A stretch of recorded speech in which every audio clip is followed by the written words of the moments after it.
사회 각 분야에서 활동하고 계신 명사를 만나 세상을 보는 다양한 시각과 생각을 넓히는 시간, TVN 일요 초대석.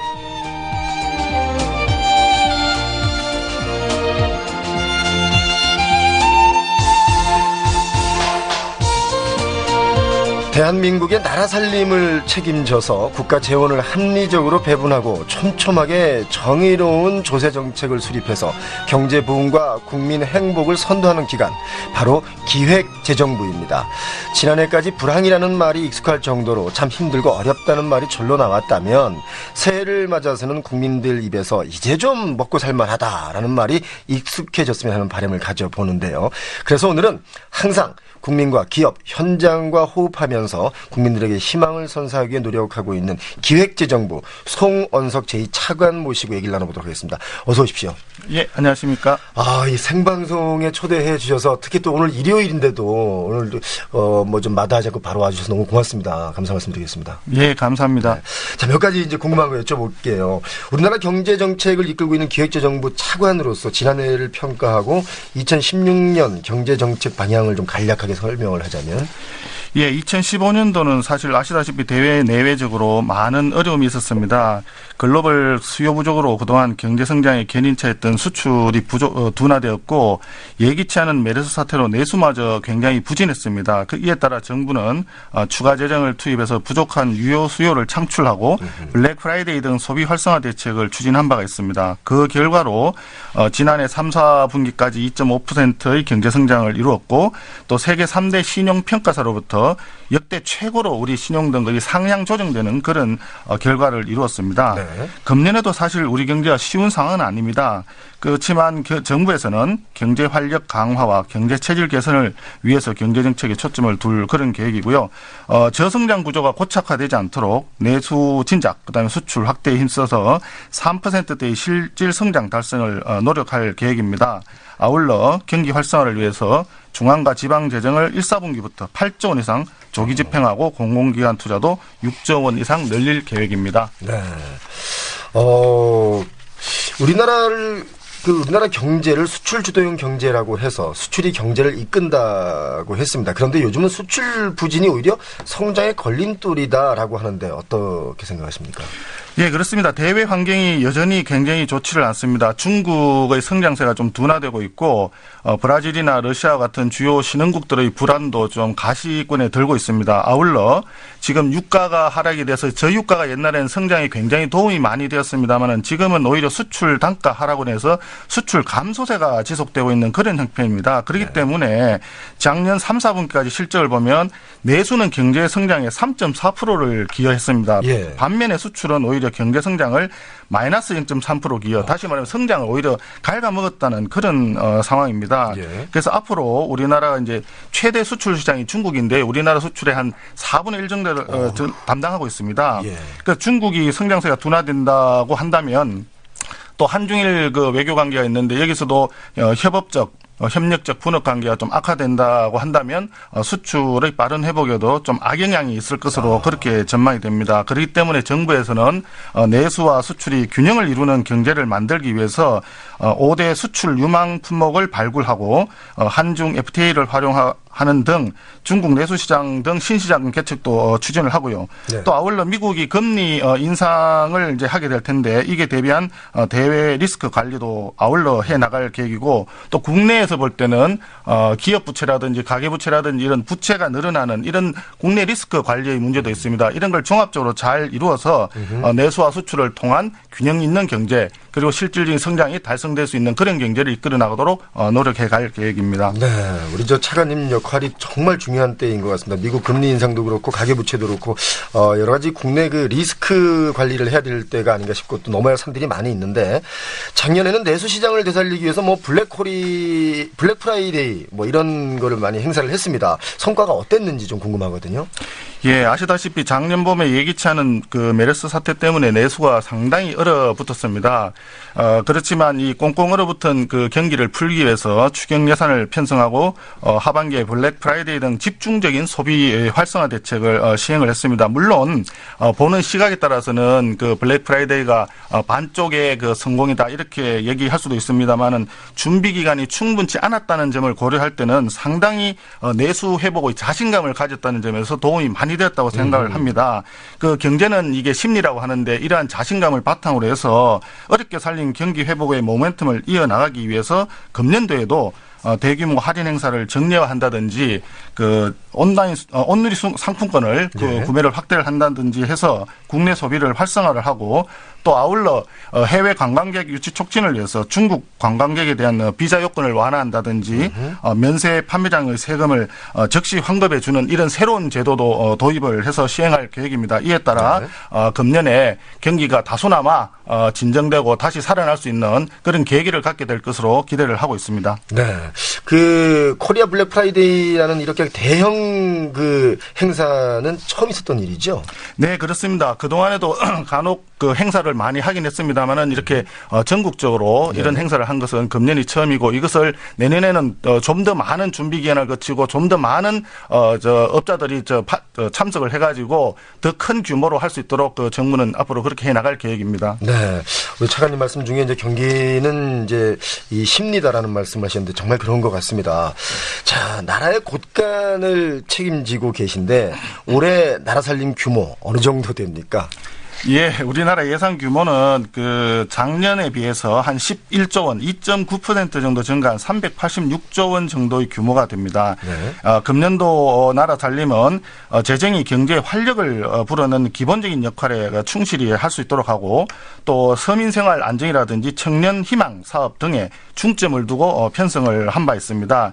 그래서 분야별로 크게 나누어 보면 보건, 복지, 노동 분야가 역시 가장 많은 2% 가까운 123조 규모, 예. 그다음에 교육이 한 14% 가까이 되는 53조 원 규모, 예. 그리고 국방이 한 10% 정도 되는 39조 원 규모 등이 큰 비중을 차지하고 있습니다. 네. 보건, 복지, 노동 쪽에 31.9% 정말 많은 부분이 여기 해당이 되네요. 그죠? 예, 그렇습니다. 우리나라는 지금 현재 그 복지 분야와 청년 일자리 등을 포함한 노동 분야가 상당히 큰 분야를 차지하고 많은 재원이 이쪽 그 복지와 노동 분야에 투입이 되고 있습니다. 그만큼 국민 생활 안정이라든지 이런 걸 위해서 정부가 예산도 그렇게 잘 운용을 하고 있다. 이런 점을 말씀드릴 수 있습니다. 네. 자, 국가 채무가 계속 늘어나고 있다라고 이제 많은 분들이 염려를 하고 있는데, 이거 어떻게 생각하십니까?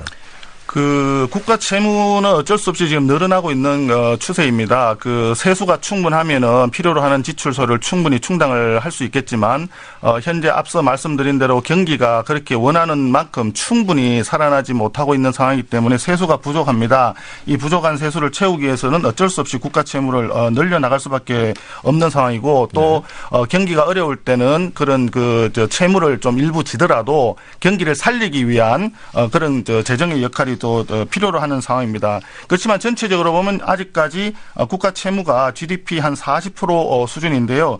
이런 수준은 OECD 평균이 100% 넘습니다. 한 110% 정도 되는데 네. 거기에 비하면 한 3분의 1 정도 수준입니다. 그렇기 때문에 현재까지 그렇게 걱정할 수준은 아니지만 그렇다고 해서 정부가 손 놓고 있을 수는 없고요. 강력한 그 재정 계획을 추진해가지고 재정 건전성을 충분히 관리할 수 있도록 최대한 노력을 해 나가겠습니다. 네.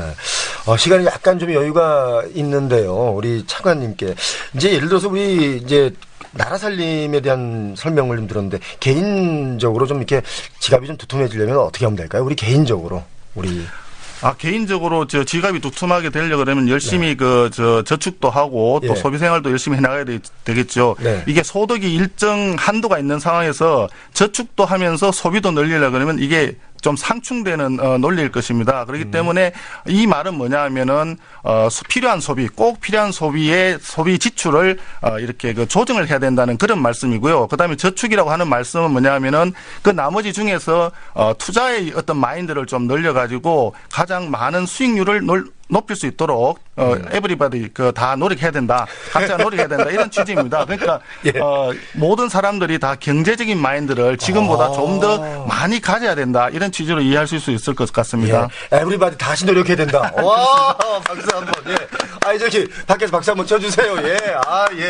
에브리바디 다 같이 노력해야 된다. 노력하면 반드시 좋은 날이 있습니다. 하나 더 여쭤볼게요. 세월호 참사와 메르스 사태를 계기로 우리 사회에 만연해 있는 안전불감증에 대한 성토가 이어지는 게 많이 있습니다. 안전 관련 예산 규모 어느 정도입니까? 예, 본의 아니게 예기치 않았던 세월호 참사 때문에 상당히 많은 국민들이 걱정을 하셨고, 이에 따라 가지고 앞서 말씀드린 대로 경제는 심리라고 했는데 사회 전반적으로 좀 소비를 줄이는 그런 심리가 만연했었습니다. 그렇기 때문에 경제가 더 어려워진 그런 사례가 있었습니다.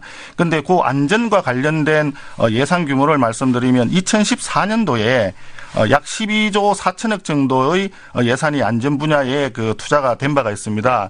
그런데 그때 이제 세월호 참사 이후에 상당히 많은 규모로 안전 예산을 증액을 시켜서 15년도에는 한 14조 7천억 수준까지 대폭 증가를 시킨 예가 있습니다.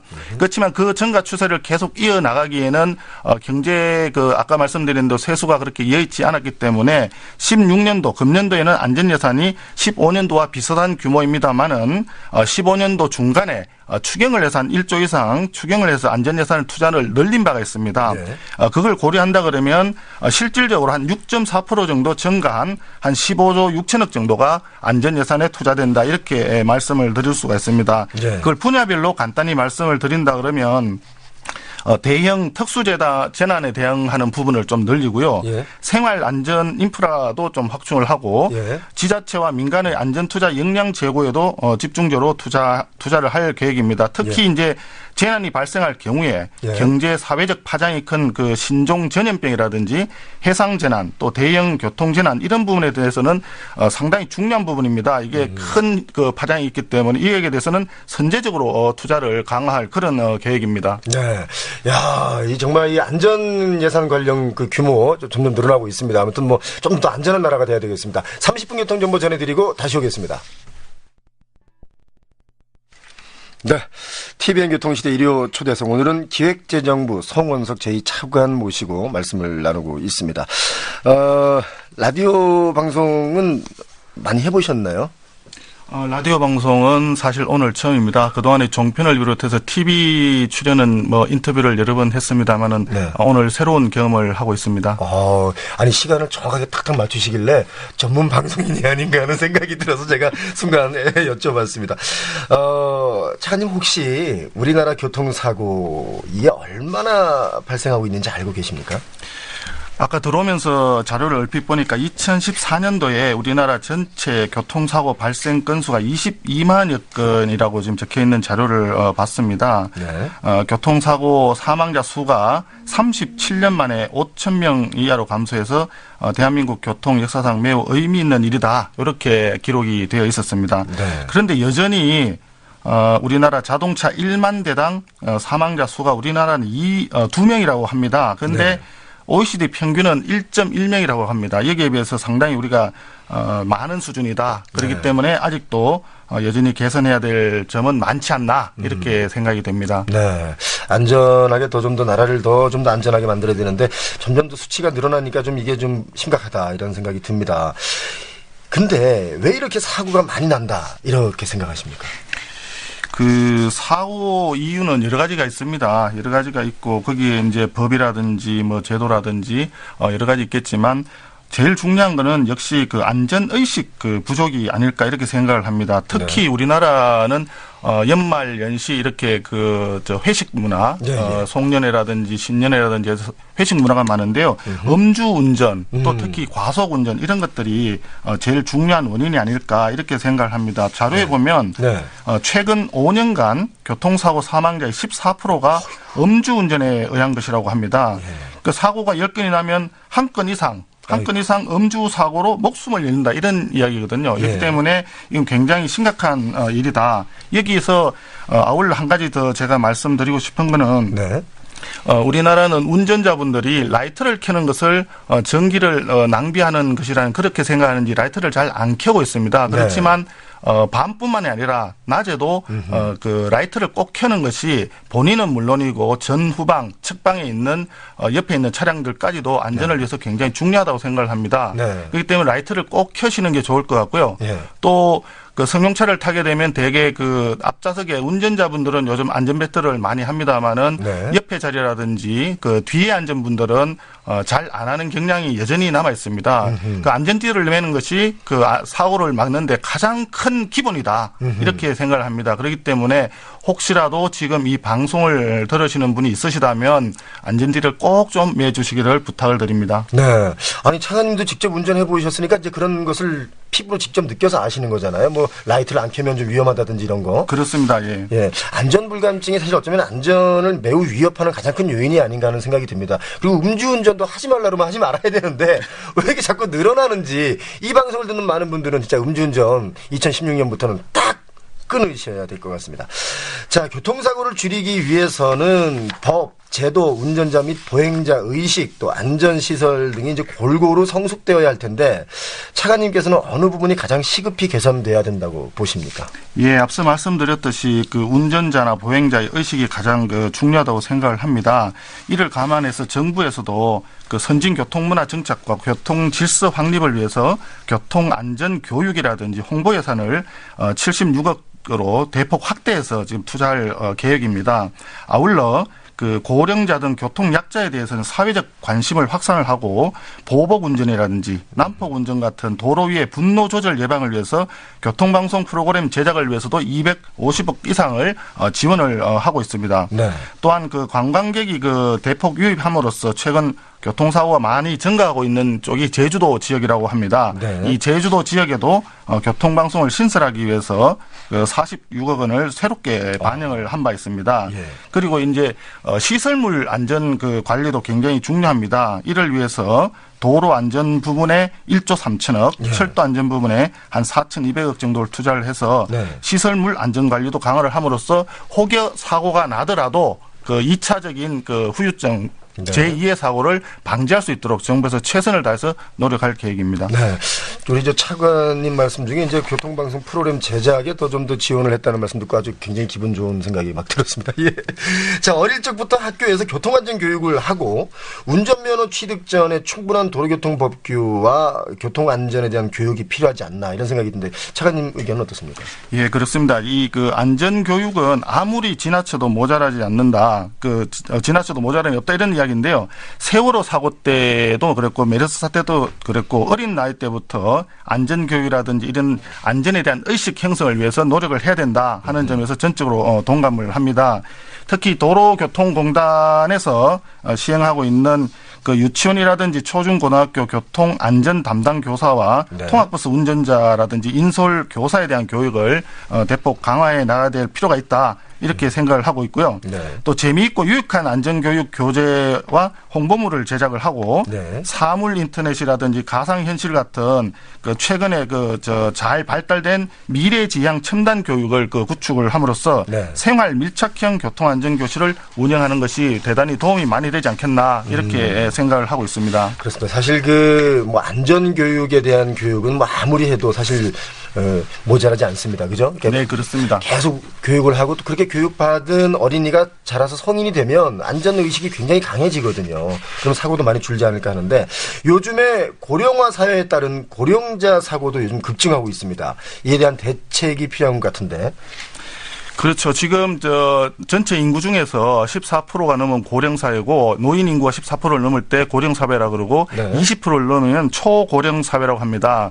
우리나라는 이미 그 고령 사회에 진입을 했고 2026년이 되면 초고령 사회가 진입하게 됩니다. 네. 그렇기 때문에 그 어르신에 대한 배려 문화 확산이 무엇보다도 절실하다고 생각을 합니다.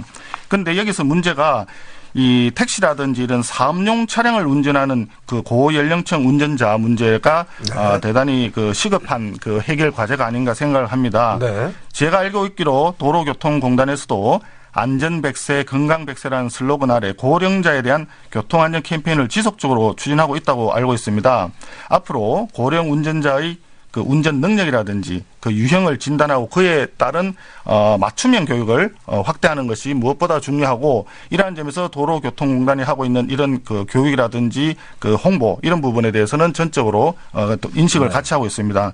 그리고 정부에서 앞으로도 경찰청이라든지 도로교통공단 등과 함께 고령 운전자의 적성 검사 주기 조정이라든지 운전 면허증에 대한 그 자진 반납제도 이런 부분들이 활성화될 수 있도록 인센티브를 줄 수 있는 방안이 있는지 이런 운전 면허제도 개선 방안에 대해서 같이 논의하고 협의해서 좋은 그 개선 대책을 만들어낼 수 있도록 노력하겠습니다. 네. 차관님과 오늘 그 얘기를 나누면서요. 사실 그 나라 살림도 다 이것저것 구석구석까지 다 꿰뚫고 계시고 또 이렇게 안전 관련된 그 문제도 여러 가지를 다 이렇게 꿰뚫고 계신데 이렇게 개인적으로 계속 공부를 하고 계시다는 뜻이잖아요. 사실은 사회 여러 가지 현상에 대해서. 그러면 보통 때 건강관리는 어떻게 하십니까? 일단 먼저 공부 부분부터 말씀을 드리겠습니다. 이 공직자의 미션은 어디까지나 그 공공적인 일을 함으로써 국가와 국민을 위해서 좋은 대안을 만들어내고 그것이 시행될 수 있도록 노력하는 것이 기본적인 책무입니다. 그렇기 때문에 항상 사회의 문제점이 어디에 있는지 그 개선할 수 있는 최선의 방안은 무엇인지 하는 것을 계속 공부를 하게 될 수밖에 없는 것이 공직자의 기본적인 책무입니다. 그런데 말씀하신 대로 그런 그 책무에 너무 지나치게 집착을 하다 보면 자기 개인적인 부분에 대해서 소홀히 할 수밖에 없는 그런 부분이 생길 수도 있습니다. 그래서 많은 분들이 사회적으로 또는 공직 내에서 열심히 성공했지만 개인적으로 어려움에 처한 부분들도 생기고 그렇습니다. 그래서 저는 개인적인 건강을 지키기 위해서 가끔 등산을 하고요. 제가 자랑 같습니다만은 기획재정부 산악회 회장을 역임을 했었고요. 예산실장을 할 때 산악회 회장을 했었고 그 이전에 한 3년 4년 정도를 부회장을 맡았었습니다. 그래서 우리 기획재정부 직원들의 건강을 위해서 한 달에 한 번씩은 그 산을 탈 수 있도록 그렇게 추진을 해왔던 바가 있습니다. 네. 사실 뭐 이게 국가의 여러 가지 살림살이도 그렇고 그렇게 안전관리도 그렇고 이런 걸 많이 이제 공부하다 보면 사실 계속 책상에 앉아 계시거나 뭐 이렇게 운동을 못 하는 경우가 되게 많은데 산을 다니시면서 좀 운동을 하시는군요. 등산회 회장을 맡으면 기본적으로 같이 가야 되는 거 아닙니까? 그렇습니다. 그래서 한 달에 한 번씩 그 기획재정부 직원들과 함께 산악회 회원들과 함께 등산을 하고는 했었습니다. 네. 자, 등산 여러분도 등산하면 조금 이제 몸 관리 좀 하셔야 되겠습니다. 자, 끝으로 국민 모두가 안전에 대해 한시도 방심해서는 안 되는데 끝으로 우리 국민 여러분들께 당부하고 싶은 말씀이 있다면 한 말씀. 예, 앞서 여러 차례 말씀드렸습니다만은 정부는 안전한 대한민국을 만들기 위해서 안전시설 투자라든지 교통안전교육 강화라든지 이런 부분에 많은 재원을 투자를 하고 있습니다. 그러나 무엇보다 중요한 것은 국민 모두가 안전수칙 등 기본 원칙을 지키는 노력이 필요하다고 생각합니다. 이런 그 기본 원칙만 잘 지켜진다면 안전사회, 신뢰사회로 발전할 것이라고 생각을 합니다. 5분 먼저 가려다가 50분 먼저 간다는 말이 있듯이 느리더라도 정해진 원칙을 하나하나 지켜나가는 것이 가족과 본인의 소중한 생명을 지킬 수 있는 유일한 방법이라고 봅니다. 이번 연휴에도 이제 차를 타고 멀리 나가셨다가 되돌아오시는 분들이 많을 텐데 교통안전에 특히 유의하시고 안전벨트 꼭 매주시고요. 그 새해 수립한 목표들 잘 이루어지기를 소망을 합니다. 네, 자, 맞습니다. 5분 먼저 가려다가 진짜 50년 먼저 간다는 말씀 맞습니다. 우리가 정말 안전에 대해서는 다 같이 좀 우리가 심각하게 해서 고민을 해봐야 되는 게 아닌가. 새해 벽두부터요. 우리 차관님 하나 더 저하고 약속 하나 해주시고 가시죠. 앞으로 올해는 한 2번 정도 더 초대 응해 주시면 고맙겠습니다. 예, 알겠습니다. 필요하면 언제든지 참석하도록 하겠습니다. 네, 오늘 말씀 고맙습니다. 기획재정부 송원석 제2차관 함께했습니다. 고맙습니다. 감사합니다. 45분 교통정보입니다.